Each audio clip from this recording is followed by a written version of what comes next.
Jump off that exhausting hamster wheel and into balanced living with Dr. Marissa. Promise you joy in the mystery. Dr. Marissa, also known as the Asian Oprah. Her mission, to be a beneficial presence on the planet. Her purpose, to be your personal advocate to live, laugh, love, learn. Her life motto, don't die wondering. Take back your life with Dr. Marissa Pay.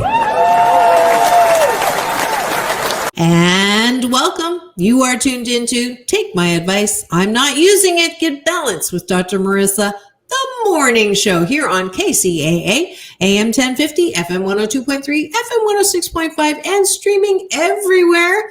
iHeartRadio, iTunes, Amazon Music, Spotify, Stitcher, and more, because I want as wide of a splatter zone as possible for more hope and happiness. Yes, you know, I love to balance out the bad news with the good news and bring you interesting characters or life characters and characters from the screen to tell you their story. And so we can balance out all that bad news out there with some good news. So today I actually have a TV legend who was in My Three Sons, Ozzy and Harriet, The Lucy Show, Mad Men, and a film star to My Six Loves, The Errand Boy, Argo, The Social Network, and now starring in the true story of Nick Newell, a one-armed MMA fighter who fights for the lightweight championship. Please welcome to my studio, Barry Livingston.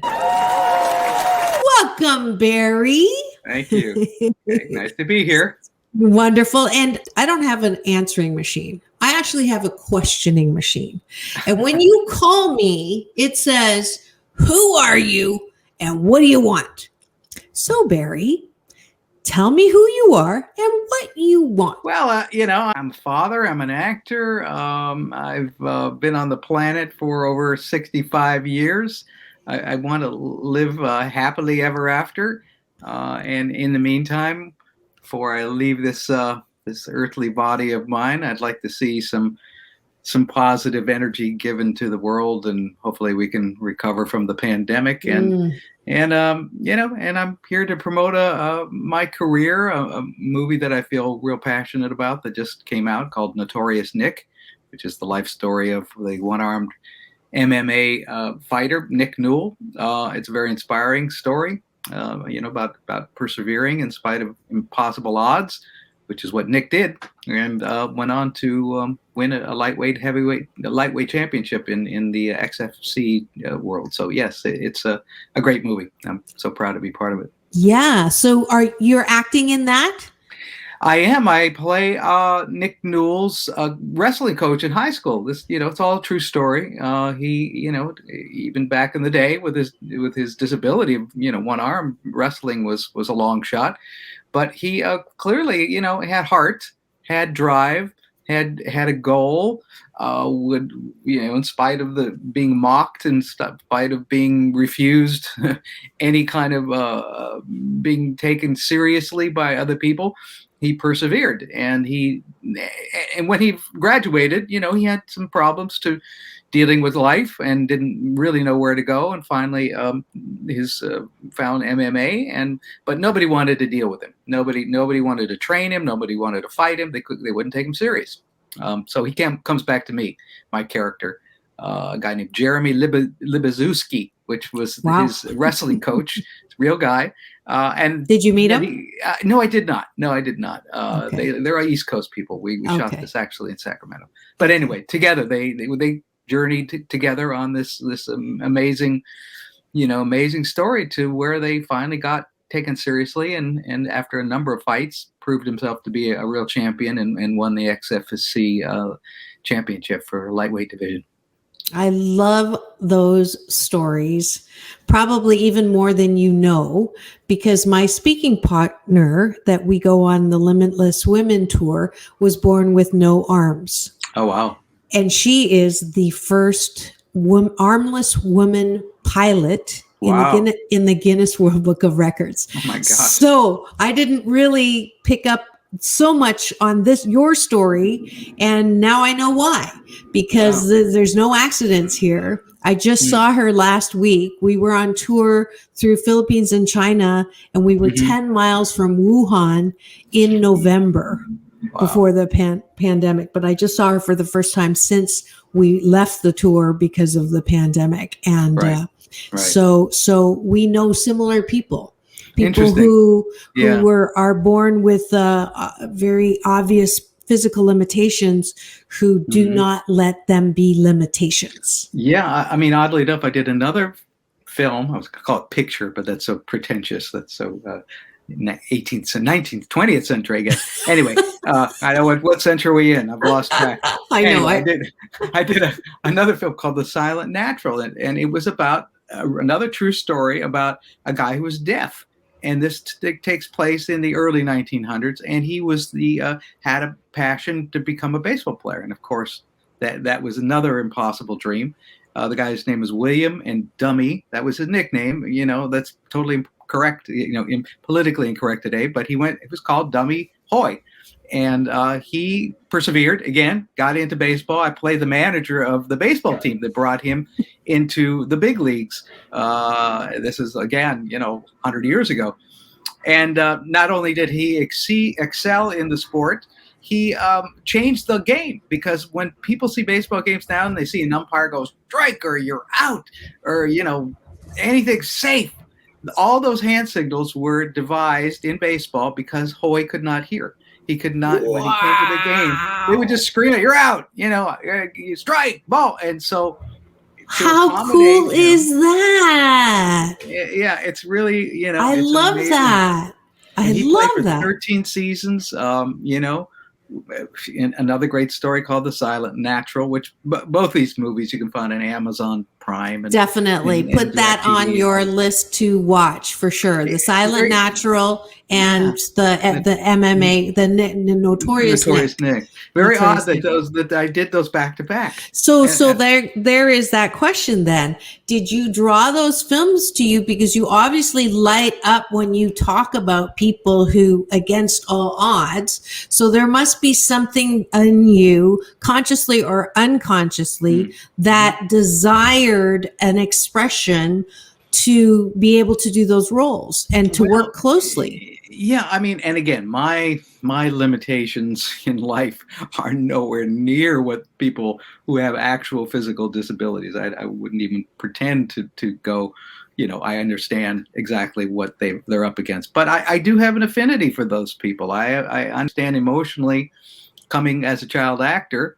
And again, this is a big stretch, a big leap here, but it's my personal struggle. Yes. Is that when you're kind of cast off after you do a big show, and I felt somewhat cast off after my 3 sons. So let's. But I wanted to pursue acting, and that was my dream. Right. So let's go there. Usually I ask my guests, so when you were a kid, did you know you were going to be an actor or whatever? And in your case, you knew because you were. So talk to me about how you got into acting in the first place. So you played a huge role in My 3 Sons, right? Right. So yeah, I was an actor quite a few years before that. So So how old were you when you started? I was 4 years old, and again, it was another. I don't want to go into too long of a story about it, but I got fired in my first job, and I got it just being in the right place, right time. My brother, who was also in My 3 Sons, Stan, was actually auditioning, and he was ahead of me 3 years, so he was auditioning for a big movie starring Paul Newman and Joanne Woodward called Rally Around the Flag Boys. Anyway, 20th Century Fox we were at. My mother dragged me along to the audition. I'm just sitting in the office. My brother, Brad, in the room, producer comes out, go, "We love your kid. We're going to hire him." And, great. And then they go, "Hey, who's that guy right there?" Because we have another role, the younger brother in the movie too. And they said, "Does he act?" And, my mother kind of, jabbed me. And I go, yeah, I can act. So I got hired, literally on the spot. Maybe I went in and did a reading. I have, so long ago. Well, you were 4. Yeah, I know. So, that's a lot. I don't even want to count up the years. But that was how I accidentally stumbled into chauvinism. But the footnote to that story is I got fired from that job because one day while I was working, it just became apparent to the camera and to the director that my eyes were starting to turn in. And they one day they got very, very concerned. They took me to a hospital from the set, literally, because they thought maybe I was having a seizure or something. They said, no, he's got an astigmatism and he needs to wear glasses. So when I came back to the set a few days later with glasses, and they said he needs to wear glasses, and they went, oh, no, we didn't picture this boy, Paul Newman's son with glasses. So So, welcome to Hollywood. I was fired. So there you go. Too. Looksism on steroids. I learned about rejection really early on in this business. So did you really want to be an actor? Your mother, was she from the acting community? How did all that happen? Well, I'll be completely frank with you. Yes. She was a burlesque dancer. And, in the classic mode of Gypsy Rose Lee, they call them strippers. And my father owned a burlesque theater in Baltimore. And that's what this is definitely the most colorful background story I've had in 539 shows. Very, very, very pleased to tell it. I think it's a fabulous story. It is. It's a great story. And so quite a live wire, but that's they had a little bit of a background in show business. Completely, you couldn't. There was no nepotism or any kind of connection from burlesque in Baltimore to the movies in Hollywood. Nonetheless, they were very aware of movies because they screened movies at these theaters too. That my dad owned a few of them. And so anyway, when they came to Hollywood in the 50s, when the whole movie industry was, movies were really struggling because of television. And so they gave up their theaters, came out here. And then one thing led to another by accident. We kind of stumbled into getting an agent, and my brother started working, and then I kind of followed along. And did he wanted to be an actor? Like that was something he wanted, or was another one of your mom's bumping in his elbow? Yeah, I don't know if it was a plan. I don't know. It was like, we're coming to Hollywood, get my kids into film. I don't think that was the case. Okay. I think it was really, we used to go to a swim school on Hollywood Boulevard called Jen Lovin's Swim School. And the LA Times would come and take pictures of the kids. And they had this kind of a window on the bottom of the pool. And the photographers could take pictures of us riding tricycles on the bottom of the pool or little metal cars. And, it was just cute little things that they put in the newspaper. Wow. A producer saw that, and he hired my brother for his very first gig, actually as a stunt double to drown, almost drown for Timmy in the series Lassie. Because the little child actor couldn't swim, so they needed a kid who looked like. Oh my! What a great story! And that was my brother's first job. And then then the light bulb went off in my mother's head. She went, "Hey, this is kind of fun. We made a few bucks." And thanks for joining the dots on that storyline. So then you got fired, but then you got hired, right? It became your livelihood. Oh, I'm sorry. So take a little break here, and then I know to edit. So you were fired from your first job, but then obviously you got another one, acting. So continue on for me. Well, after Sons, it was my mother who was the brainchild of putting her kids in showbiz, and it was fun. And we could use the money. We weren't rolling in dough by any means back then. And so one thing led to another. My brother started becoming sought after, and got on the Ozzy and Harriet show, The Adventures of Ozzy and Harriet.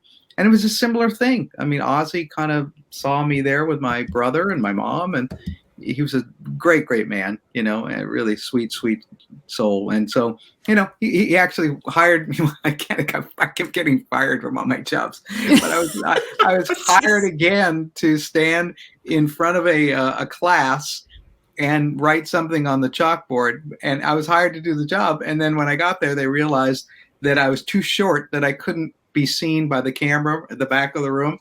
So, you can see my arm writing something, but you couldn't see was down here. Oh, Barry. So I got fired from that too. And so anyway. you learned how to live and grow through rejection very early. Probably not a bad lesson in life. Certainly, if you're aspiring to participate in show business, it's 90% rejection, 10% if you're lucky. You get the job and get to do what you really like to do. So, oddly enough, yes, it was two for two. Mm-hmm. But again, I started then doing other jobs. Doing My Six Loves with Debbie Reynolds and The Errand Boy with Jerry Lewis. Papa's Delicate Condition with Jackie Gleason, working with some really great people. Wow. What was that like, the last two?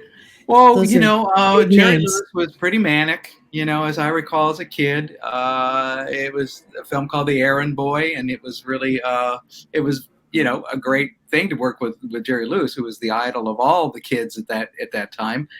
Because he was so silly and crazy and his movies were so popular. It was fun. Jackie Gleason, I just recall him being sort of drunk, a lot. He struck me as being kind of, saw him crash his golf cart once, so I just, whatever. It was funny. Yeah. Oh, that's good. That's good. And we're going to have to take a quick break for the news, weather, and sports here on NBC News Radio KCAA, but we'll be right back with more of Barry Livingston and talking about rejection in Hollywood. Don't go away. I'll be right back.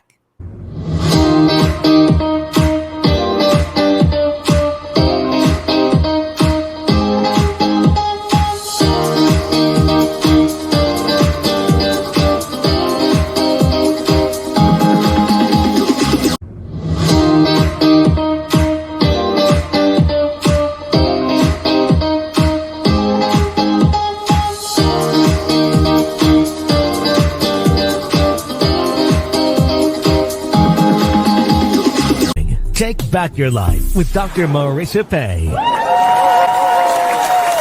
And we're back. You're tuned in to Take My Advice. I'm Not Using It. Get Balanced with Dr. Marissa, the morning show here on CNBC News and NBC News Radio, KCAA, AM 1050, FM 102.3, FM 106.5, and streaming everywhere. And I have a delightful guest for you today. His name's Barry Livingston. His role in the new film out right now, Notorious Nick, a true story based on an MMA fighter who had one arm and more.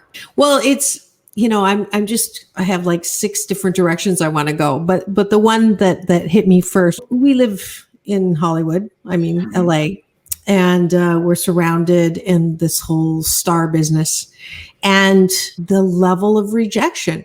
Yeah. Clarissa Burt is a friend of mine who was in Never Ending Story, a big model. And she talks about the percent of rejection that we kind of don't think about. We only see, the star when they're there, right, and they've made it, so to speak. So is that a healthy thing to even be so enamored with? Because you look at the kids who so-called made it. I've also interviewed Corey Feldman, who obviously had some hugely traumatic things happen as a child actor. Mm-hmm. And then, all the other child actors who end up in rehab. I don't know, that's what is there some level of responsibility that Hollywood should take, or at least have some kind of, do you go to classes on self-esteem or trying to deal with all of that? Because it's a challenge and a lot of pushing through all of those ego-centric kind of problems that kids have. And when you're really super famous when you're young and you're in a stage of development, you're not a fully formed adult yet.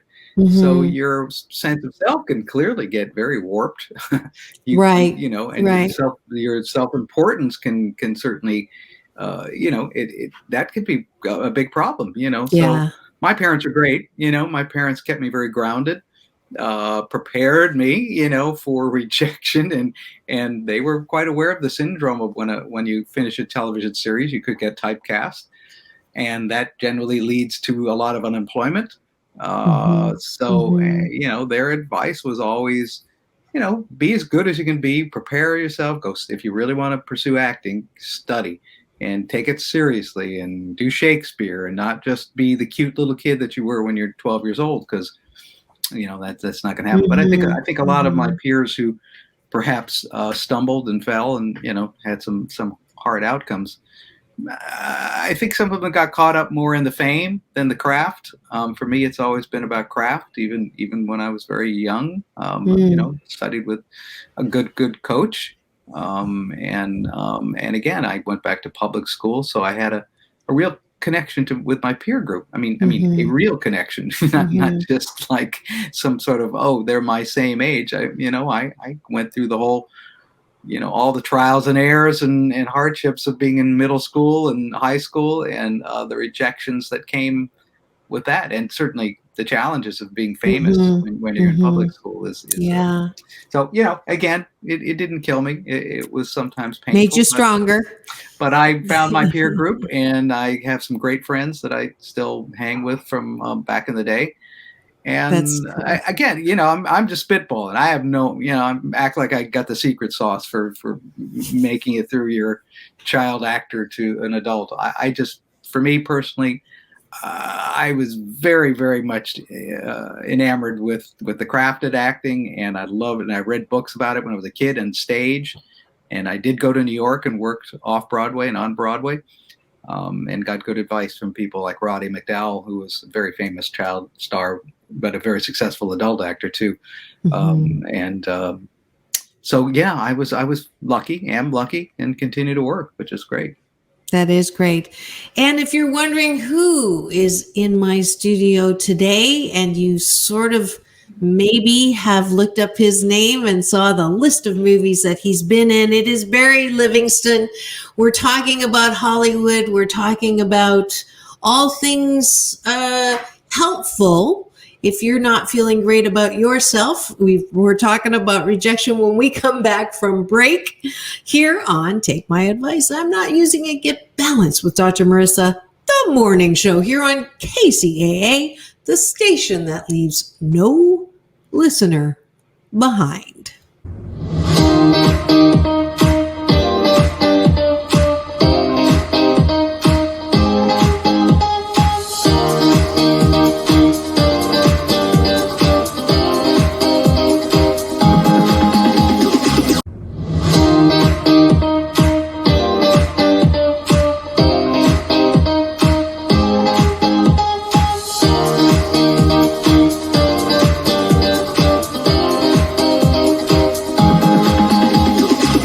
Take back your life with Dr. Marissa Pay. And we're back. You're tuned into Take My Advice. I'm Not Using It. Get Balanced with Dr. Marissa, the morning show here on NBC News Radio, KCAA, AM 1050, FM 102.3, FM 106.5, and streaming everywhere. KCAAradio.com to over 100 nations, as well as on my YouTube channel. The new show drops every morning at 8. So if you free subscribe, you'll get an alert to tune in. And you'll also get access to my red carpet playlist with interviews on the red carpet with Halle Berry, John Travolta, Quincy Jones, and a bunch of other really super interesting people. And interesting people here today in studio. You heard him talk about his experiences when he was young. Barry Livingston is currently in a very interesting and important movie called Notorious Nick, and he's here to talk about both the movie and any questions that I have for him. So, what should people know if they really want to be an actor? And you sort of touched on that before. And I've also heard this from many good actors, Anson Williams, Don Most, who, like your father said, it's not something where you just stand there and be cute, learn the craft. Mm-hmm. So Yeah. what advice do you have for people, a lot of people in the pandemic who are looking to do different things now? And I know that the all-time high unemployment or people having problems getting people to fill normal, quote unquote, jobs. But I love the fact that the pandemic gave people a chance to say, am I happy? Am I doing really what I want to do? And so for people who have had dreams of acting, what advice would you give them? Boy, it's a question you're asked because I've done it for so long. And patience, luck is opportunity meets preparation, so luck is important. But again, if you're have an opportunity and you're not prepared, that's not going to work. And if you're prepared and don't get the opportunity, you're going to have some struggles. Good point. But there's places to go. Hopefully when small theaters open up again, practice your craft, get good at what you do. It's the world is changing in terms of television and the way we receive our entertainment. I'm not even sure movie theaters as we knew them and loved them for over practically 100 years are going to survive. If they do, it'll probably maybe just be the really large Marvel action Iron Man kind of things that seem to play real well on the big screen. Smaller movies like Notorious Nick, which actually Notorious Nick was actually in the movie theaters for about a week, which was amazing. But it came out in the week, when the pandemic, again, the Delta thing started really hitting hard. Everyone got so excited back in May or June, July. Oh, take off your mask, we're back. And then people started going to the theaters. And then come August, which is when Notorious Nick was released, things got really kind of dicey again. But nonetheless, it's again, you can find it was really simultaneously as they do with big films now. They put them out on the streaming platforms and Amazon Prime and Vudu, Roku, Cuckoo Cuckoo. That's my joke. Any of those you can find it wherever. DirecTV and it's again it's a good deal. $5.99 usually gets you in. You can buy it, I guess now too, on Blu-ray, but. Yeah, I'm getting way off your question, which is what would you tell people? That's okay. It's just a matter of perseverance sometimes. I mean, if you're truly talented, that will rise to the top of people will notice, and casting people will hopefully take you seriously, and producers. And the beautiful thing about acting is that there's roles for everybody. There's roles for old people. There's roles for kids. There's moms in the middle and dads in the middle. You don't have to be a beautiful people person. Yeah, that used to be the key in the 50s. That's why when I started, I was kind of a breakthrough character for kids because it was in the 50s and kids and everybody was perfectly hairdo, hair perfect, teeth great, skin unblemished, no glasses. So I kind of broke a mold. I wasn't the first. There was other character actor kids, but certainly on a huge television series like My Three Sons, I was kind of an outlier. I was a prototype nerd, and so that did break through, I think, in some ways. So yes, but diversity is a big thing in our business now. And again, it was always. The Caucasian white people, it was like, that's all you ever saw. So, there's hope for all kinds of ethnicities and genders. And it seems like that world has really opened up quite a bit more. Mm-hmm. What's your favorite movie that I haven't seen? Not that you need to read my mind or my history on what I've seen, but you know what I'm getting at. A movie that maybe isn't on the airplane list of classics that was really good that you loved. I'm guessing you're a movie fan, so I am. It's probably gonna be very hard to find a movie that you haven't seen a few times. But I'm trying to think of some little. Something that I just saw recently, and I guess we can go. You didn't say it had to be. No, I did not. The White Lotus is fantastic. Okay, I'm going to write that down. On HBO, and it's one of the most brilliantly written, well acted, interesting, surprising, Who's in heartbreaking, it? funny. Not terribly Jennifer Coolidge, which I don't know if the name means much to you. She's been in a lot of them, like Best in Show, across the board. Everybody's just so good in it. Okay, Such White good Lotus. acting in it. And All right. such good writing. Yeah, and six episodes, you're in and out pretty quickly. You'll probably binge watch it very quick. Okay. I was just talking the other day about an old movie, and it just I have the poster over here. I'm not going to reach up and get it, but it was an old movie that just caught everybody by surprise. It was called The Lonely Are the Brave. I don't know if you've ever seen Lonely Are the Brave, but it starred Kirk Douglas, Walter Matthau, all kinds of character actors earlier in their career appear in it. Carol O'Connor, Bill Bixby, Jenna Rollins was in it. And actually, it has the kind of distinction of being the first film that Dalton Trumbo, who was a great Hollywood screenwriter and got blacklisted. He was McCarthy. In the McCarthy era. Mm-hmm. And he was writing. When he wrote Spartacus, but he was not able to use his real name. But Kirk Douglas, who was a champion, great man. That's the first, and Dalton Trumbo wrote Lonely Are the Brave, and Kirk Douglas produced it, and that's the first film that he had his name back on the title as credited as screenwriter. Fascinating. So it's a great movie. It's a really okay. I don't know if you've ever seen it. That's my offer. Definitely. That's going to go on my list for sure. What about these days? What's everybody's watching stuff at home. We're watching Hacks and with Gene Smart, which is fantastic. The White Lotus. I can't, Okay, definitely going to see that one. Really good. Yeah. Trying to think of some other ones Modern Love is fantastic. I've watched that. I really like that. Modern Love is it is. Super cool. It's very well done.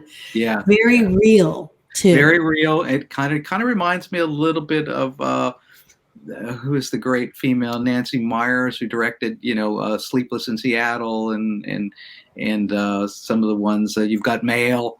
It kind of reminds me of movies of that era. Right. I love those. New York oriented.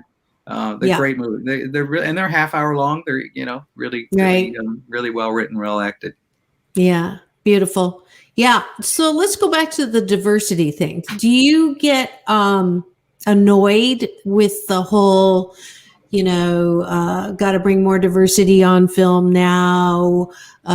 That whole reverse discrimination. I know you don't, but I'm putting the moose on the table, which is my Canadian version of the elephant in the room, as on purpose. Because I would, for you to say that it's important is more important than for a person of color to say. Because absolutely, right? Yeah, right. Yeah, no. It's the people that making the decisions still probably are, for the majority, the same people that are making those decisions for the last 30, 40 years. So, I think it's very important. I mean, it's reflective of the world we live in. And I think hopefully the spillover of that is that there'll be more inclusion in the real world, that people won't be so freaked out by somebody who's of a foreign, different ethnicity than them. That is, familiarity will hopefully spill over, and there won't be those walls that seem to always have gotten in the way of the American dream. So I think it's a good thing. I think it's a great thing. Good. So if you've just tuned in, you're tuned in to Take My Advice. I'm Not Using It. Get Balanced with Dr. Marissa, the morning show. And this morning I am talking to Barry Livingston, who is an actor.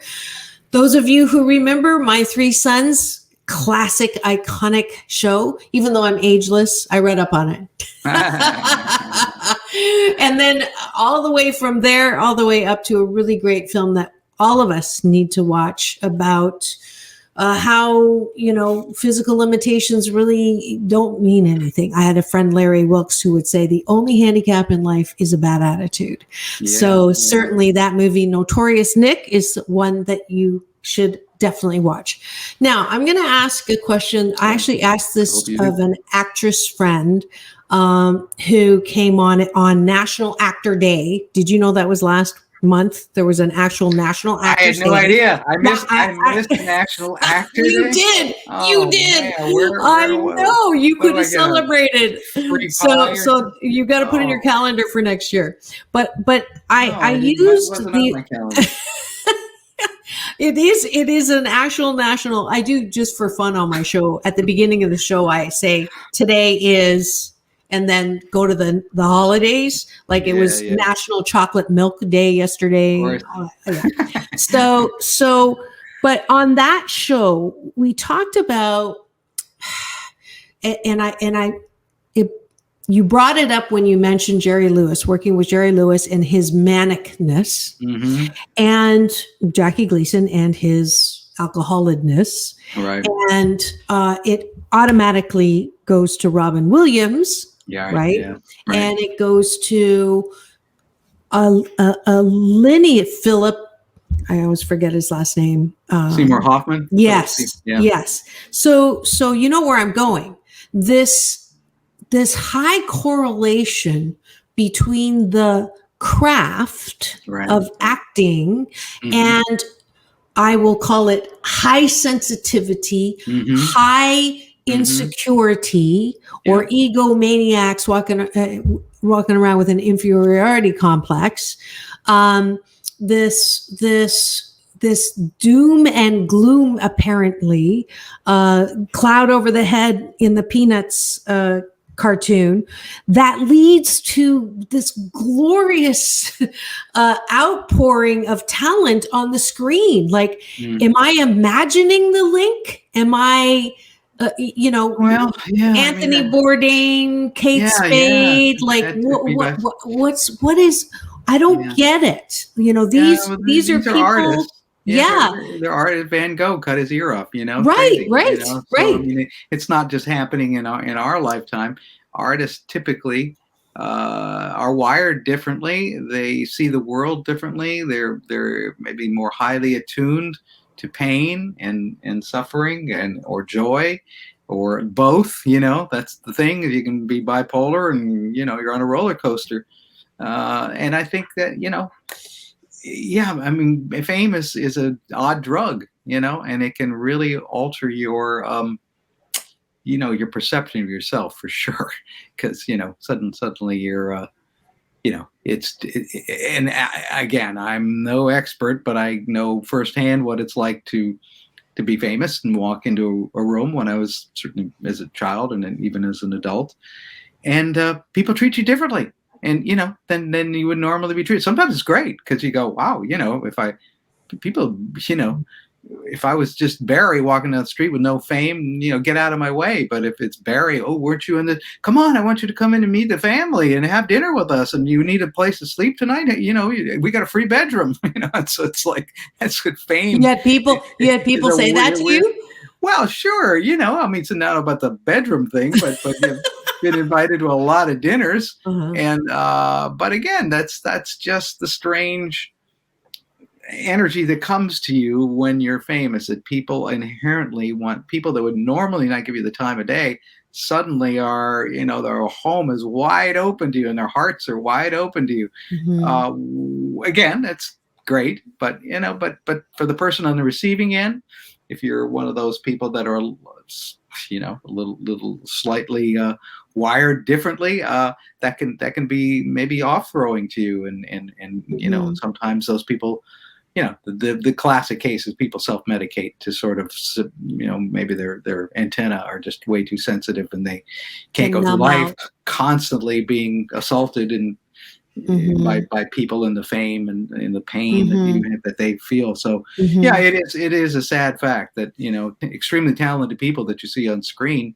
Did you go through that No, I can't say I'm not like did you have a voice in your head that said, like, someone says, oh good, and then I'll speak for myself. You know, if I get an award or someone says, "Is there anything you don't do?" or whatever, and I'll say, "Thank you very much," and thank you for the compliment. And then I used to have a voice I still have that voice. I just know how to soothe it now. The voice that says, "You're really not all that. If they really knew who you were, they wouldn't like you that much. And you're a good faker. You know how to perform on stage, but you're really an imposter."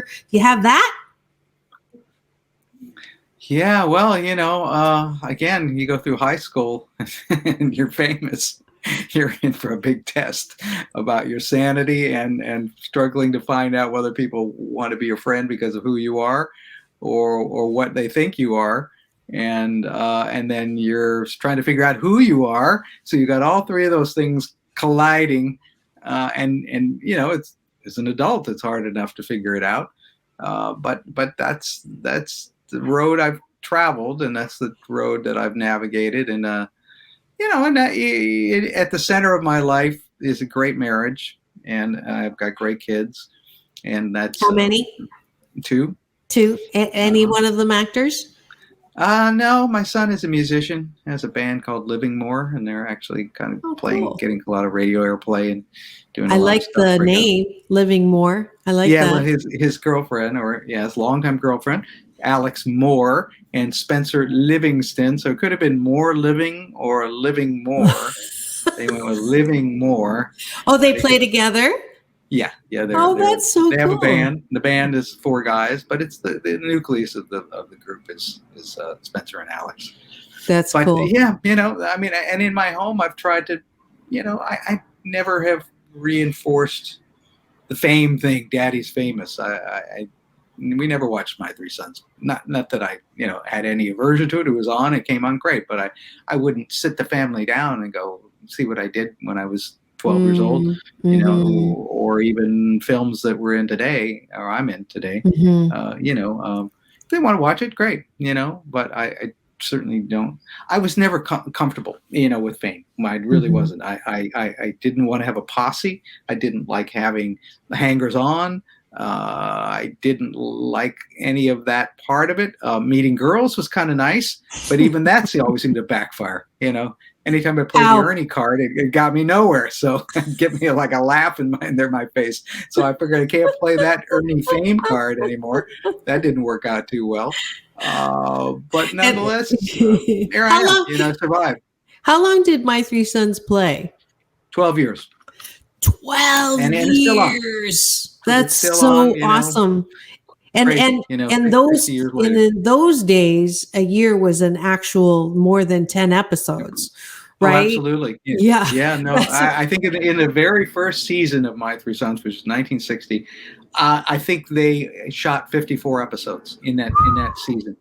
Wow. And then it kept going down. I know there was only because they went 54 there's 52. I'm sorry, couldn't have been 52. I think it was like 50. And then they had 2 weeks that they'd fill in with special programming. And then it went down to 46 and suddenly 36 and then suddenly 22 sort of became the norm. And probably for the last few years, we did 22, 23, 4 episodes. Now, you 6 episodes of a series and I'm on Bosch too. I don't know if I'm on have a recurring role on the TV show Bosch, which is a great series, police drama on Amazon. I think I've heard of it.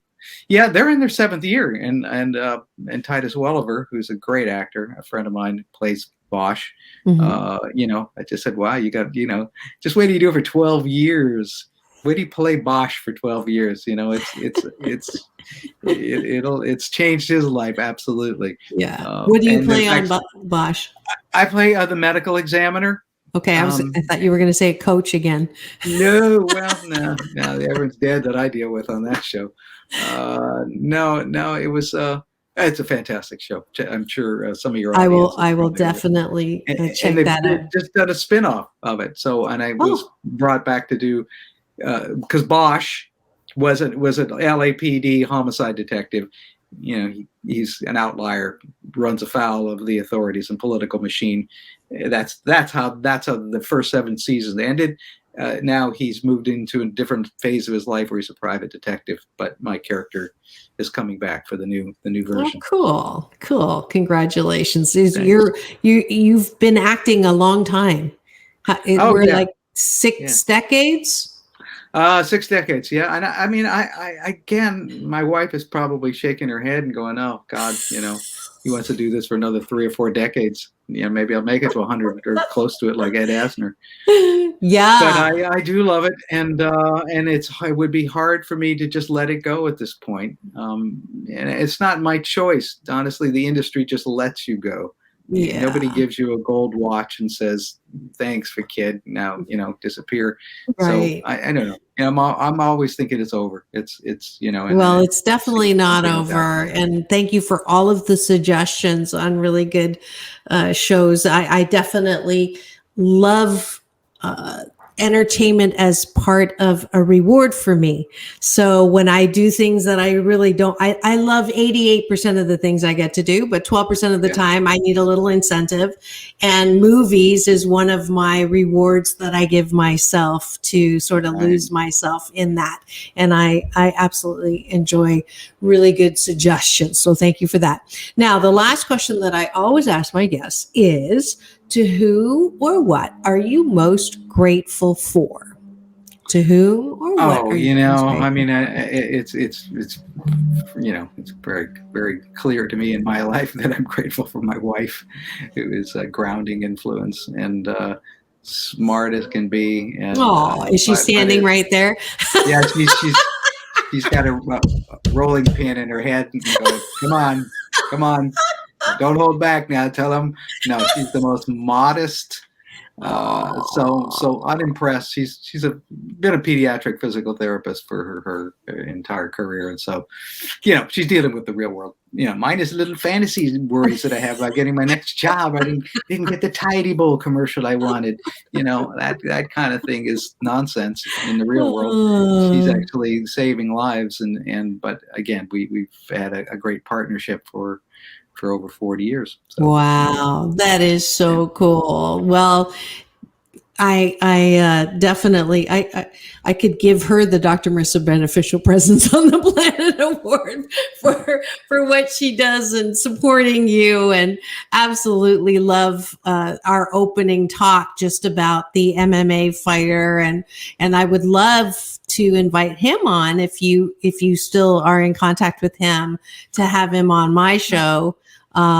This is why I have my show. I'm in my 9th year. Wow, great. And this is my show number 546, I believe. So it's just been a little while. And I obviously thank you. I just got promoted to this morning show slot from weekly syndication. So I'm grateful, and obviously I'm very shy and I have no questions at all. Sarcasm is another service that I offer. You're great at what you do. Oh, thank you. Well, thank you so much for coming on and spending a little time. Again, one more time, what is the name of the movie, where to get it, and if people want to hire you, where did they go for Tidy Bowl and more to make your wife happy? I'll make it quick. Notorious Nick is the film. Find it. It's streaming everywhere at the moment, everywhere but Netflix, it seems. But Amazon Prime, Apple TV, Apple iTunes, DirecTV, Vudu, Roku. My agents are out there. I've got a guy named Michael Zanuck. The Michael Zanuck Agency, they've represented me for 20, 30 years, and wonderful. A great commercial company called Sutton Barth Venere SPV. So they keep me busy. I'm really happy. Wonderful. And they can get your book, The Importance of Being Ernie. I knew we forgot to talk about something, but you got great information. You'll get more great information if you pick up the book at Amazon, I'm guessing. Yes, ma'am. Amazon. Yeah. And you can get even more little tidbits of Ernie's life, Mary's life. All the people that I've worked with, Myrna Loy and Dick. I made a list actually the other day. I posted it I'm on Facebook too. Oh, good. And then I went through this list of people that I've worked with, and then went through the list of people that I worked with on My Three Sons, James Stewart, Martin Sheen, Ryan O'Neal, Jodie Foster, a lot of people in the very early stages of their career all rolled through that show. Beau Bridges was on 4 or 5 episodes. So, but I've been lucky in my outside of Sons to have worked with some incredibly talented, wonderful people. So it's been a charmed life. Wonderful. And it shows. We'll have to have you on to give any kind of dirt on. No, I'm just kidding. I definitely don't like talking about dirt. This show's about hope and happiness. So no dirt, but I'm sure we'll have you on again. Thank you so much for being here. And at the end of every show, I do this. Peace in. Can you do it with me? Peace. Peace out. Yes. World Double peace. Okay. World peace. World peace. Through inner peace. Yeah. Through inner peace. I love it. Yeah, I knew you would. I love it. Yeah. This is Dr. Marissa. We're at the end of another scintillating version or show or episode of Take My Advice. I'm Not Using It. Get Balanced with Dr. Marissa, reporting live from my living room during the pandemic, reminding you to have the best day ever.